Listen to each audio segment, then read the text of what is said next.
গতকাল সারাদিন দুপুরের পর থেকেই সারা দেশের আলোচনার বিষয় ছিল বিমান বাহিনীর একটি বিমান বিধ্বস্ত হওয়া এবং সেটা একটা স্কুলের উপরে গিয়ে পড়া। আমি যখন এই ভিডিও রেকর্ড করছি তখন পর্যন্ত ২০ জন শিশুর মৃত্যুর খবর পাওয়া গেছে, স্কুলের শিশু। এ সংখ্যা আরও বাড়বে এটা নিশ্চিত, কিন্তু চাই না আমরা একটা মৃত্যু আর বাড়ুক। যে কটা মৃত্যু হয়েছে সেটা চাই না, আমাদের একজন মূল্যবান সম্পদ পাইলট মারা গেছেন সেটা চাই না, কিন্তু এই ঘটনাগুলো ঘটলো শুধু আমাদের দেশে না, সারা পৃথিবীতেই এটা একটা গুরুত্বপূর্ণ খবরে পরিণত হয়েছে। অনেক রকম আলোচনা আছে, আমরা মানুষ হিসাবে আমাদের দেশের মানুষের চরিত্র বা খাসলতের বেশ কিছু জিনিস আমাদের সামনে এসে হাজির হয়েছে। আমরা এটা নানান কারণ অনুসন্ধান করা উচিত, এবং বিশেষ করে একটা আলোচনা যে বিমানটা ক্র্যাশ করলো F-7 BGI, এটা মূলত একই মানে বাংলাদেশের বিমান বাহিনীর যে ব্যাকবোন, ফাইটারের ব্যাকবোন বলা যায়, J-7 সেটারই একটা ট্রেনিং ভার্সন, এভাবে বলতে পারি। প্লেনের অনেকগুলো ভার্সন, সো F-7 আর J-7 মোটামুটি আমরা একইভাবেই দেখব, কিন্তু BGIটা মূলত ট্রেনিংয়ের জন্য। সো এই বিমানটা নিয়েও কিছু কথা বলা দরকার আছে। আমি দীর্ঘদিন থেকে এটা নিয়ে কথা বলি, আমাদের বিমান বাহিনীর আদৌ কোনো কমব্যাট রেডিনেস আছে কিনা, কমব্যাট ক্যাপেবিলিটি কতটুকু আছে, সেসব নিয়ে সেই আলোচনায় আসবো, সেগুলো করতে চাই। তার আগে অনেকগুলো ইস্যু নিয়ে একটু কথা বলা দরকার, কারণ হলো অনেক ডাইমেনশন তৈরি হয়েছে। একটা দুর্ঘটনা ঘটলে আমরা হাজার হাজার মানুষ একটা জায়গায় ভিড় জমাই, এবং এটা অনেক সময় রেস্কিউর কাজ ক্ষতিগ্রস্ত করে, কোনো সন্দেহ নেই। এবং কোনো একটাভাবে আমাদের এই সমস্যাটা সমাধান করতে হবে কাউন্সেলিংয়ের মাধ্যমে, মানুষকে বোঝানোর মাধ্যমে। মানুষ সবাই যে ওখানে কেওস করতে যাচ্ছেন তা না, মানুষের প্রাণের টানও আছে, সত্যিই আছে। আমার মনে পড়লো রানা প্লাজা দুর্ঘটনার পর সাধারণ মানুষ ওখানে গেছেন এবং কি অবিশ্বাস্য কাজ করেছেন, কোনো রকম ট্রেনিং ছাড়া, কোনো রকম কিছু ছাড়াই, হাতে হাত লাগিয়ে সেনাবাহিনীর সাথে তারা এমন কাজ করেছে যেটা পরবর্তীতে তাদের মানসিক ভারসাম্য নষ্ট করে দিয়েছে। তো মানুষ মানুষের পাশে দাঁড়ায়, শুধু সেটা না, যখন রক্ত চাওয়া হলো শত শত মানুষ হসপিটালের সামনে প্ল্যাকার্ড নিয়ে তার রক্তের গ্রুপ নিয়ে দাঁড়িয়ে গেলেন। অসাধারণ। এবং একটা পর্যায়ে ডিএমসি থেকে বলা হচ্ছে যে আজ আর কোনো রক্তের প্রয়োজন নেই, কাল আসুন। মানে মানুষ অসাধারণভাবে সাড়া দিয়েছে। এই যে বিপদে আমরা পাশে দাঁড়াই, এটা খুব সুন্দর। কিন্তু আবারও বলছি, রেস্কিউর জায়গাগুলো নিয়ে আমাদের খুব ক্রমাগত কথা বলার চেষ্টা করতে হবে, এবং প্রয়োজনে কঠোর ব্যবস্থা নিতে হবে যাতে এই জায়গায় মানুষ এভাবে ভিড় না করেন। শুধু সেখানেই না, হসপিটালেও মানুষের ভিড়ে অ্যাম্বুলেন্স যেতে সমস্যা হয়েছে, এবং এই হসপিটালে যাওয়া নিয়ে সমালোচনা হয়েছে। সরকারের সম্ভবত আমি কোথাও দেখলাম অন্তত 8 জন উপদেষ্টা গেছেন, একেবারে কোনো প্রয়োজন ছিল না, সরকারের একজন গেলেই হতো, এবং এই সরকারের কোনো পলিটিক্যাল কোনো হিসাব নিকাশ থাকার কিছু ছিল না। এর প্রসঙ্গেই এসছে, পলিটিক্যাল হিসেব নিকেশ থাকা লোকজন যারা পলিটিক্যাল পার্টি করেন তারাও গেছেন। সত্যিকার অর্থে এগুলোতে না যাওয়া ভালো ছিল, এবং আহ্বান জানানো ভালো ছিল, উচিত ছিল তারা যাতে কেউ না যান। কিন্তু না, এটা হয়েছে। এটা আমার ব্যক্তিগত বিবেচনায় এগুলো ঠিক হয়নি। এটা নিশ্চয়ই আমাদের একটা আলোচনার বিষয়। একটা ফানি আলোচনা এসছে, গুরুত্বপূর্ণ লোকজনও তাকে নিয়ে লিখছেন। ডক্টর সামন্তলাল সেন, আওয়ামী লীগের সময়কার স্বাস্থ্যমন্ত্রী সর্বশেষ, তাকে এনে তার নেতৃত্বে এই সব কাজ করানোর জন্য। আচ্ছা, সামন্তলাল সেন তো বেঁচে নাও থাকতে পারতেন, আমরা কি করতাম? বা তিনি তো আওয়ামী লীগের সরকারের সময় স্বাস্থ্যমন্ত্রী হলেন এই 24 সালে। উনি যখন স্বাস্থ্যমন্ত্রী হলেন, এই যে 7 মাস এই বার্ন ইনস্টিটিউট চললো কিভাবে? কোনো চিকিৎসা হয় নাই, কারণ উনি তো ওখানে নিশ্চয়ই গিয়ে ডাক্তারি করেননি স্বাস্থ্যমন্ত্রী থাকার সময়। এই ভদ্রলোক সম্পর্কে আমার মোটামুটি একটা পজিটিভ ধারণাই ছিল। উনি আমার সরাসরি টিচার, ঢাকা মেডিকেল কলেজে উনি আমার টিচার ছিলেন, এবং উনি খুবই নিবেদিত প্রাণ একজন চিকিৎসক, এটাও ভুল না। উনি এই পোড়া রোগীদের জন্য, বার্নের রোগীদের জন্য খুবই ডেডিকেটেড ওয়েতে কাজ করেছেন। কিন্তু আমি এটুকু বলতে চাই, যথেষ্ট পরিমাণ এই মুহূর্তে বাংলাদেশে এই সেক্টরের স্পেশালিস্ট আছেন যারা কেউই যোগ্যতায় ডক্টর সামন্তলাল সেনের চাইতে কম নন। আবার মজার ব্যাপার, সামন্তলাল সেনকে যদি লাগে তাহলে উনি কি করলেন এত বছর, যে তিনি কি বিশেষজ্ঞ বানালেন যে এই কাজটা আমরা ম্যানেজ করতে পারছি না? এই প্রশ্ন তো আমরা করতে পারি।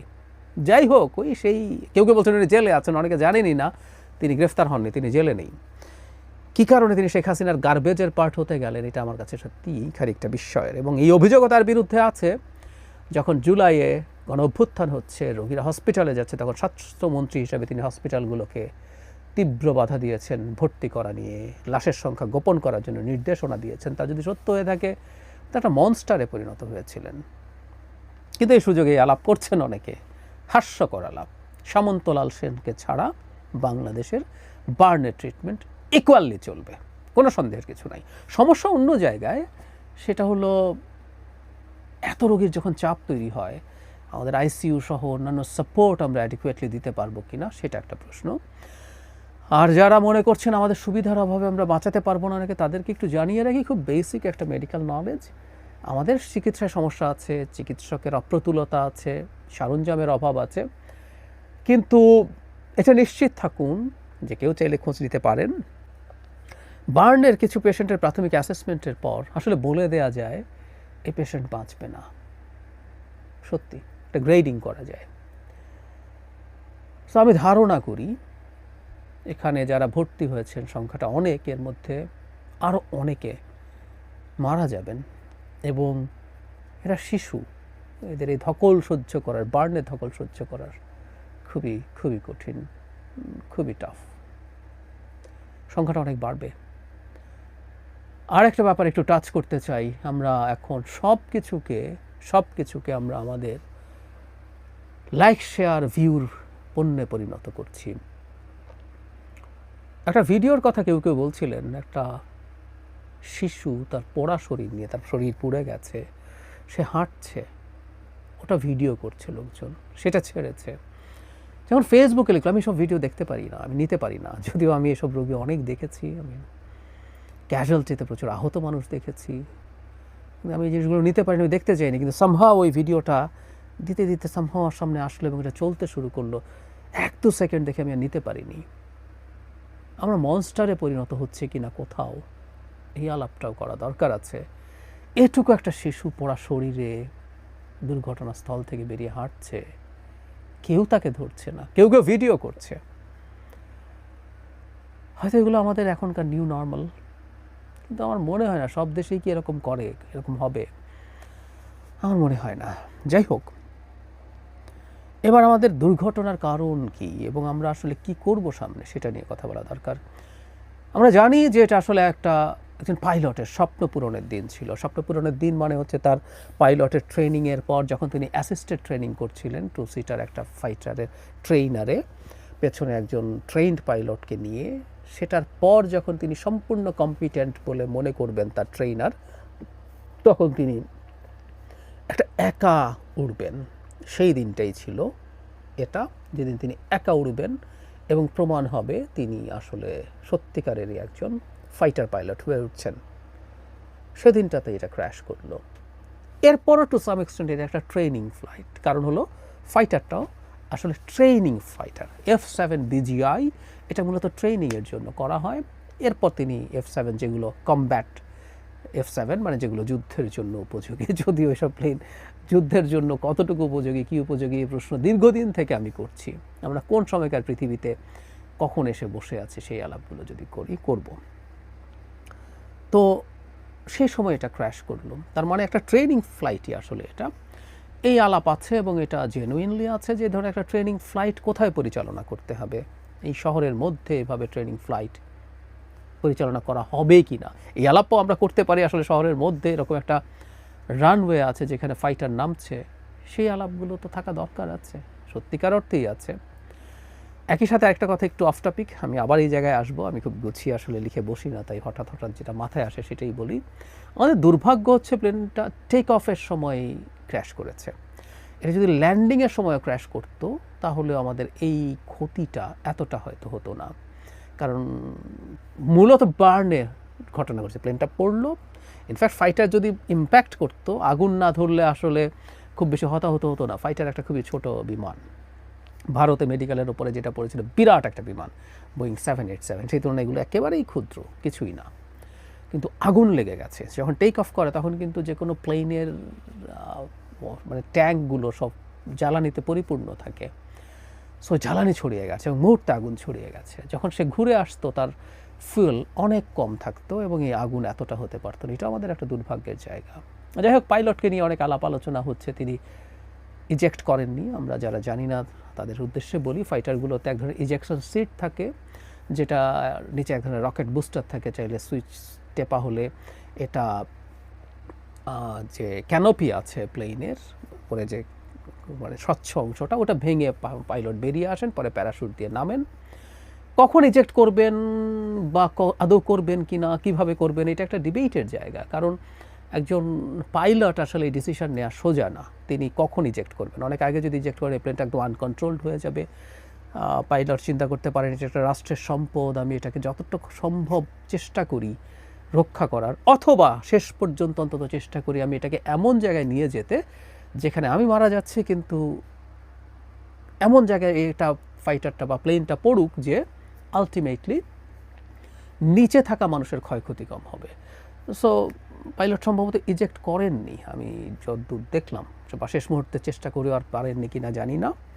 তিনি মারা গেছেন, খুবই দুঃখজনক কথা। এক একজন ফাইটার পাইলট তৈরি করার পেছনে রাষ্ট্রের কত খরচ আমাদের আসলে ধারণা নাই। আমি আসবো ওই জায়গায়, অনেকেরই ধারণা নেই। আমাদের বিমান বাহিনীর J-7 ফাইটার নিয়ে দীর্ঘদিন থেকে আমি কথা বলছি। এই আলাপটা কয়েক মাস আগে একবার এসেছিল, যখন বাংলাদেশ পাকিস্তানের কাছে F-17 বিমান কিনতে চেয়েছিল বলে আলাপ আসে, সেটা নিয়ে ভারতের তীব্র প্রতিক্রিয়া হয়। তখন বলেছিলাম যে আমাদের যে এয়ারফোর্সের ব্যাকবোন J-7, এটা প্রাগৈতিহাসিক বিমান। এটা MiG-21 লাইসেন্স নিয়ে 60s-এ চায়না বানানোর লাইসেন্স পায়, বানাতে চেষ্টা করে, কিছু ঝামেলা হয়, তারপর তারা নিজস্ব প্রযুক্তি মিলিয়ে এটা বানায়। এটা বানানো চলতে থাকে এবং যেটা হয় সব সময় প্রত্যেকটা ফাইটারের আপগ্রেডেড ভার্সন হয়। সুতরাং আমরা যখন F-16 বলি, F-16 মানে অনেক কিছু। প্রথম দিকের F-16 আর পরের দিকের F-16 আসলে হুবহু একই না। ঠিক একইভাবে J-7-এরও যে কেউ এটা খুঁজতে গেলে দেখবেন অনেকগুলো ভ্যারিয়েন্ট আছে। আমাদের F-7 যেটা ক্র্যাশ করলো, এটা আসলে J-7ই চালানোর জন্য ফাইনাল প্রশিক্ষণ এখানে হয়। এটা একটা ট্রেনিং ভ্যারিয়েন্ট, এখানে করে তারা ট্রেনিংটা নেন। ট্রেনিংয়ের জন্য সাধারণত যেটা টুইন সিটার হয়, পেছনে একজন ট্রেন্ড পাইলট থাকেন যিনি ট্রেইনি পাইলটকে ট্রেন করেন।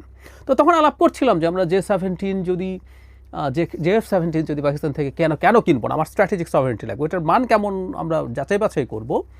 আমরা প্রয়োজনে চায়না J-10 J-20 কেনার মতো অবস্থা আমাদের এখনও হয় নাই 5th জেনারেশন, কিন্তু আমরা J-10 কেনার চেষ্টা করতে পারি 4th জেনারেশন।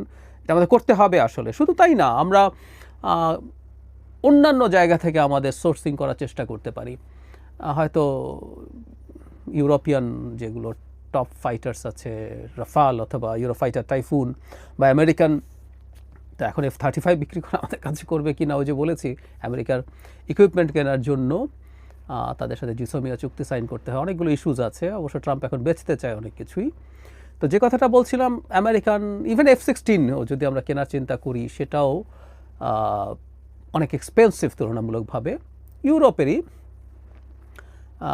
জাস্ট 39 সম্ভবত গ্রিপেন সুইডেনের একটা ফাইটার আছে, যেটা তুলনামূলকভাবে কম দাম এবং যথেষ্ট কেপেবল। সো আমরা আমাদের মতো করে খুঁজবো মাল্টিরোল ফাইটার, বিশেষ করে খোঁজা। এই পৃথিবীতে এখন আসলে আগে বিমানের এগুলো নিয়ে বিস্তারিত অনেক আগে একদিন আলোচনা করেছিলাম, সামান্য যদি বলে রাখি, সেটা হচ্ছে এক এক কাজের জন্য এক এক বিমান। যেমন J-7 যেটা আমাদের ব্যাকবোন, এটা মূলত ইন্টারসেপ্টার, আরেকটা ফাইটারকে সে আকাশে ঠেকানোর চেষ্টা করে। কিন্তু এখনকার মানে ফাইটারগুলোকে মাল্টিরোল, যেমন ধরো চায়নার J-10 হচ্ছে মাল্টিরোল ফাইটার, ও সব রকম কাজ করতে পারে। F-16-এর কথা বললাম, মাল্টিরোল ফাইটার। সে অন্য বিমানের সাথে আকাশে ডগ ফাইট করতে পারে, ইন্টারসেপ্টর হিসেবে কাজ করতে পারে, সে রিকনেসেন্সের কাজ করতে পারে, সে গিয়ে উপর থেকে নানান রকম সার্ভেইলেন্স করতে পারে, সে গ্রাউন্ড টার্গেটে অ্যাটাক করতে পারে। সব রকম কাজ একটা ফাইটার দিয়ে করার চেষ্টা করে। সো সেই তুলনায় আমাদের কিছুই নাই। আমাদের কিছু MiG-29 কেনা হয়েছিল, বলা হয় যে এগুলো প্রায়গুলোই ইনঅ্যাক্টিভ, এগুলো এক ধরনের শোকেস করার চাইতে বেশি কিছু না। ফাইটার পেলেই হয় না, তার প্রয়োজনীয় আর্মামেন্ট মানে তার অস্ত্রশস্ত্র ঠিকঠাক মতো দেওয়া হয়নি বা আমাদের হাতে নেই, এই আলাপগুলো আছে। আমি খুব জেনুইন সোর্সে কথা বলে দেখেছি এবং শুনেছি যে এগুলো সম্ভবত সঠিক। তো যাই হোক, যে কথাটা বলছিলাম, যে এই বিমানগুলো প্রাগৈতিহাসিক, আসলে একেবারেই প্রাগৈতিহাসিক বিমান। এবং এগুলো 2013 সালে সর্বশেষ যে ব্যাচটা দেওয়া হয় সেটা বাংলাদেশকে দেওয়া হয়েছে। আমি আবারও বলছি, এটা 65 মানে মিড 65 দিক থেকে শুরু হয়, 13তে চায়না এগুলোর প্রোডাকশনই বন্ধ করে দেয়। বরং এই অভিযোগও আছে বাংলাদেশ যে ফাইনাল সাপ্লাইটা পেয়েছে এটা সম্ভবত চায়নার ডিকমিশনড ফাইটার, মানে তারা এগুলো ব্যবহার করা বন্ধ করার পর বাংলাদেশকে দিয়েছে। হাতে গোনা খুব অল্প কয়েকটা দেশ ব্যবহার করে, পাকিস্তানের প্রচুর আছে, যদিও আমরা জানি পাকিস্তানের নিজেরই প্রচুর, ওর F-16 আরও অনেক পুরনো কাল থেকে আছে, ও নিজে ফাইটার বানাচ্ছে, যে F-17 নিজে বানিয়েছে। সুতরাং পাকিস্তানের অনেক ভালো ফাইটারের মধ্যে তাদের সাথে এটা আছে। আর মিয়ানমার বা এই ধরনের কিছু দেশ আছে যারা এগুলো এখনও ব্যবহার করে, তাদের হাতে আছে। যদিও মিয়ানমারেরও মানে এয়ারফোর্সের পাওয়ার, তাদের রাশিয়ান প্রচুর ফাইটার্স আছে, advance fighters, 4th generation fighters, আমাদের চেয়ে মাচ বেটার। এবং আমরাই শুধুমাত্র এটাকে মূল জিনিস ধরে বসে আছি, আর কেউ কিন্তু আমাদের আশপাশেও কেউ কিন্তু এগুলোকে মূল শক্তি হিসাবে ধরে বসে নেই। আর আমরা মানে ফাইটারের আয়ু খুব বেশি দিন থাকে না, কারণ হলো কমার্শিয়াল জেট যেভাবে লম্বা সময় ধরে সাস্টেইন করে, কারণ ওর পরে চাপ খুব কম পড়ে তুলনামূলকভাবে। কিন্তু একটা ফাইটার তার ইঞ্জিনের সক্ষমতা, তার গতি, তার ম্যানেভার, সে উল্টাপাল্টা নানান রকম মুভমেন্ট করে, ফলে যেটা হয় প্রচণ্ড চাপ পড়ে সেখানকার ফাইটারের শরীরের ওপরে, ফলে এগুলো অনেক বেশি লম্বা সময় সাস্টেইন করে না, 10 থেকে 15 বছর। সেই হিসাব যদি করি আমাদের এই ফ্লিট অনেক পুরনো হয়ে গেছে। সেই যাবতীয় ঝুঁকি আসলে তৈরি করেছে এগুলো দুর্ঘটনার শিকার হওয়ার। কিছুদিন আগে মিয়ানমারে হয়েছে, পাকিস্তানে হয়েছে, সেম ফাইটার। বাংলাদেশেও এই ইতিহাস আছে গত 10 বছর অন্তত 3 বার। সো এটাকে আমরা খুব গুরুত্বপূর্ণভাবে দেখব, এবং বাংলাদেশের উচিত হবে খুব দ্রুত তার ফাইটারকে আপগ্রেড করা। বিশেষ করে আমরা ভারত সরিয়েও রাখি, মিয়ানমারের সাথেও একটা ফুল ফ্লেজেড কমব্যাট যদি আমাদের জড়াতে হয়, যুদ্ধে যদি জড়াতে হয়, ওদের বাহিনী এই মুহূর্তে একটু সংকটে আছে, কারণ তারা দীর্ঘদিন থেকে গৃহযুদ্ধের মধ্যে, কিন্তু ফুল শক্তির একটা মিয়ানমার সামরিক বাহিনীর সাথে আমরা কদ্দূর কী করতে পারবো, খুবই গুরুত্বপূর্ণ প্রশ্ন আছে এগুলো।